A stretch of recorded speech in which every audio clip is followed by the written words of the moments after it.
Okay friends, now we learn about Froude model law. ठीक है, Reynolds model law की तरह ही ये फ्रॉड मॉडल लॉ होता है. The difference is Reynolds model law में कौन सी फोर्स डोमिनेट होती है? Viscous force. जबकि जो फ्रॉड मॉडल लॉ होता है ना, उसमें ग्रेविटी फोर्स डोमिनेट होती है. इस बात को आप ध्यान रखें, ये एमसीक्यू टाइप क्वेश्चन में बहुत पूछा जाता है. ठीक है, सिंपल सी बात है. मॉडल लॉज में क्या होता है, डायमेंशनलेस नंबर्स इक्वल कर दिए जाते हैं मॉडल एंड प्रोटोटाइप के. तो इस मॉडल लॉ में भी फ्रॉड मॉडल लॉ, ये दैट इज फ्रॉड नंबर को एफ ई, जो कि एफ ई बराबर V by root L G होता है, इसको इक्वल किया जाता है. और फ्रॉड मॉडल लॉ किस किस में लगता है मोस्टली? से 3 एग्जाम्पल लिखे हैं मैंने यहाँ पे. Free surfaces such as flow over spillways या चैनल्स. ठीक है. सेकेंड एग्जाम्पल है flow of jet over orifice और नोजल. एंड थर्ड एग्जाम्पल है where fluids of different densities flow over another. मतलब क्वेश्चन में आप देख के ही समझ जाइए कि या तो इनमें से एग्जाम्पल हो प्लस जो डोमिनेंट फोर्सेस हो ना, वो ग्रेविटी फोर्स हो. ठीक है, क्योंकि दूसरी फोर्स तो इनर्शिया फोर्स सभी में रहती है. तो फ्रॉड मॉडल लॉ के according F E of model is equal to F E of prototype. It implies Vm by root over Lm Gm. ठीक है, is equal to Vp by root over Lp dot Gp. Froude model law के according ये equation satisfy होनी चाहिए. पर अगर prototype and model test एक ही जगह किया जाए तो Gm बराबर Gp हो जाएगा. ठीक है, तो इस इक्वेशन से हम इन दोनों को काट देंगे तो हमारे पास क्या बचेगा? V M by root L M is equal to V P by root L P. और इसको हम इस तरीके से भी लिख सकते हैं, वी एम को हम नीचे ले जाएंगे तो V P by V M बराबर एल पी इधर से ऊपर ले जाएंगे तो root over L P by L M. अब आपको कुछ दिख रहा होगा, L P by L M क्या होता है? L R. ठीक है, रूट ओवर एल आर. और V P by V M that is V R, scale ratio. और ये एक बहुत ही इंपॉर्टेंट इक्वेशन है फ्रॉड मॉडल लॉ की, जो कि हर जगह इस्तेमाल होगी. ठीक है, आप आगे देखेंगे एग्जाम्पल में भी. तो इस बात को ध्यान रखें कि V R that is velocity scale ratio is equal to length scale ratio. Okay, अब हम देखते हैं कि फ्रॉड मॉडल लॉ पे इक्वेशन या एग्जाम्पल किस तरीके से आते हैं. ठीक है, इसके हमारे सामने क्वेश्चन है. In 1:2 model of a spillway, ये 1:40 क्या है? Length ratio. ठीक है, the velocity and discharge are 2 metre पर सेकेंड एंड 2.5 मीटर क्यूब पर second. Find the corresponding velocity and discharge in the prototype. ठीक है, अब हमने क्या सीखा था कि V R, Froude model law के according V R is equal to root over L R होगा. ठीक है, तो हम इस इक्वेशन से वेलोसिटी तो निकाल लेंगे. तो हम पहले वेलोसिटी निकाल लेते हैं. हमें गिवन क्या है? गिवन है हमें एल आर दिया हुआ है 40. ठीक है, and the velocity V M दिया हुआ है हमें 2 मीटर पर second and Q M that is discharge of model 2.5 metre cube पर सेकेंड. ठीक है, अब हम इस इक्वेशन से वी पी निकालेंगे. V P by V M is equal to root over L R. It implies that V P is equal to 40 times, sorry 40 नहीं, 2 metre times root over L R. और L R की value रखेंगे हम 40. तो जो हमारा V P की value आएगा वो आएगा 12.65 मीटर पर सेकेंड. ठीक है, अब ट्विस्ट ये है कि डिस्चार्ज कैसे निकालें हैं. तो जो हमारे फ्रॉड मॉडल लॉ पे मतलब जो क्वेश्चन आते हैं वो इसी टाइप से आते हैं कि या तो आपको फोर्स दे दिया जाएगा, डिस्चार्ज दे दिया जाएगा, पावर, टॉर्क या कुछ भी दे दिया जाएगा, तो आपको निकालना कैसे. तो मैं आपको बताता हूँ, जैसे डिस्चार्ज के थ्रू बताता हूँ. क्यू हमारा क्या होता है? Area multiply by velocity.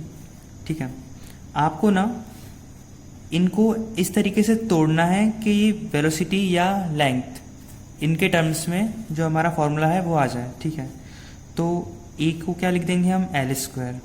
Velocity की जगह वेलोसिटी ही रहेगा. और v बराबर क्या होता है? Root L R. इसको हम लिख देंगे तो L square multiply by L की power 0.5, it implies that L की पावर 2.5 और QR is equal to LR की पावर 2.5। अगर हम रेशो में लिखेंगे तो ये हो जाएगा, ठीक है। तो हमारा जो डिस्चार्ज का रेशो आएगा वो ये आएगा, और Q prototype by Q model is equal to LR की पावर 2.5। अब हम सॉल्व कर लेते हैं जो हमें क्वेश्चन में दिया था। तो हमारा जो QP की वैल्यू आएगा QM मल्टीप्लाई बाय LR की पावर 2.5, इट इम्प्लाइज दैट जो हमारा QP है QM दैट इज मॉडल का डिस्चार्ज है 2.5 मीटर क्यूब पर second, 2.5 multiply by LR that is 40 की पावर 2.5। तो हमारा ये जो आंसर आएगा वो आएगा 25298.2 मीटर क्यूब पर सेकेंड। एक और एग्जांपल देखते हैं हम। इस एग्जांपल में दिया हुआ है कि इस ship model of scale 1/50 is towed through sea water at a speed of 1 metre पर सेकेंड। मतलब क्वेश्चन में लेंथ रेशो दिया हुआ है 50, ठीक है, एंड मॉडल की स्पीड, शिप मॉडल की स्पीड दे रखी है 1 मीटर पर second, Vm is equal to 1 metre पर सेकेंड, ठीक है। Now a force of 2 Newton is required to tow the model. That is force required to tow, मतलब force required for model is equal to 2 Newton. Determine the speed of ship and the propulsive force, that is Vp, Fp। ये दो चीज़ें हमको निकालना है, ठीक है। On the ship if prototype is subjected to wave resistance only. मतलब इस लाइन का मतलब ये है कि वेव रेजिस्टेंस ओनली, इसका मतलब ये है कि फ्रॉड मॉडल लो इक्वेट करना है हमें, मतलब डायमेंशनलेस नंबर हमें फ्रॉड नंबर इक्वल करना है, ठीक है। तो इक्वल करते हैं हम, हमें पता है VR is equal to root over LR implies VP is equal to VM multiply by root LR, और LR हमें पता है कितना है 50 इम्प्लाइज। तो हमारा जो VP आएगा वो आ जाएगा, VM की वैल्यू हमें पता है 1 multiply by root 50 is equal to 7.071 metre पर सेकेंड, ठीक है। VP तो आसान था। अब हम फोर्स कैसे निकालेंगे? तो फोर्स के लिए क्या हमें फिर से फॉर्मूला लगाना पड़ेगा। फोर्स FR, मान लो हम फोर्स का फॉर्मूला लिख लेते हैं मास इनटू एक्सीलरेशन, ये फॉर्मूला हमें पता होता है, ठीक है। अभी हम सिंपल लिखते हैं, ठीक है। तो मास इनटू एक्सीलरेशन को कैसे लिख सकते हैं? मास को क्या लिखते हैं हम? डेंसिटी मल्टीप्लाई बाय वॉल्यूम, ठीक है। और वॉल्यूम को क्या लिख सकते हैं? L क्यूब, ठीक है। एक्सीलरेशन को क्या लिख सकते हैं? Velocity upon time. अब रो को एज इट इज ही लिखे रहने दो। L क्यूब की जगह हम लिख देते हैं L square multiply by L, ठीक है। और इस टाइम को ना इस L के नीचे ले आते हैं, मतलब जो V के नीचे था ये T, वो अब आ जाएगा L के नीचे मल्टीप्लाई बाय V। ऐसा हमने क्यों करा है मैं आपको बताता हूँ। रो L स्क्वायर, हमें ना क्वेश्चन में टाइम नहीं दिया हुआ था, इसीलिए हम इसको हटाने के लिए L के नीचे ले आते हैं। अब ये क्या बन जाएगा? Velocity multiply by velocity, that is rho L square V square. अब हम इसमें force ratio, force scale ratio हम निकाल सकते हैं। फोर्स स्केल रेशो क्या होगा? Fp by Fm is equal to, या कह लो rho P Vp square divide by rho M L M square VM square, ठीक है।